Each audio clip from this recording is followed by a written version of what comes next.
ഈശ്വര, എന്റെ ആദ്യത്തെ വീടാണ്. ഒന്ന് മിന്നിച്ചേക്കണേ. ചേച്ചി, ചേച്ചി.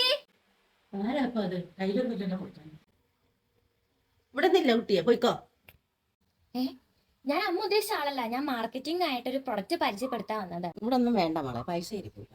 അങ്ങനെ പറയലമ്മ. നമുക്ക് ജസ്റ്റ് പ്രൊഡക്റ്റ് ഒന്ന് നോക്കാം, എന്നിട്ട് നമുക്ക് വേണ്ടെന്ന് തീരുമാനിക്കാം. ഓക്കെ അല്ലേ? ഇതാണ് നമ്മുടെ പ്രൊഡക്റ്റ്. അപ്പോൾ ഇത് പറയുന്നത് ഡിറ്റർജൻറ്റ് സോപ്പാണ്. നമുക്ക് ഈസി ആയിട്ട് ക്ലോത്ത് എല്ലാം നന്നായിട്ട് വാഷ് ചെയ്യാൻ പറ്റും. എത്ര അഴുക്കുള്ള തുണിയാണെങ്കിൽ പോലും ഈസി ആയിട്ട് നമുക്ക് വാഷ് ചെയ്യാൻ പറ്റും ഒറ്റ യൂസിൽ തന്നെ. അപ്പോൾ ഇത് മാർക്കറ്റിൽ ഇതിൻ്റെ പ്രൈസ് വരുന്നത് 10 രൂപയാണ്. അത് നമ്മുടെ കയ്യിൽ നിന്ന് വാങ്ങുകയാണെങ്കിൽ ഒരു 8 രൂപ മാത്രം കൊടുത്താൽ. സോപ്പ് ഞാൻ വാങ്ങാം. എനിക്ക് ഇതിന്റെ ഒരു ഡെമോ കാണിച്ചു തരാൻ പറ്റും? അതിനെന്താ, കാണിച്ചു തരാലോ. സോപ്പെല്ലാം ഞാൻ എടുത്തോളാം, പൈസ തരാം. ഇതുകൂടെ കലക്കിക്കോണേ. എന്റെ ആദ്യത്തെ വീടാണ്. ഒന്ന് മിനിച്ചേക്കുന്നു.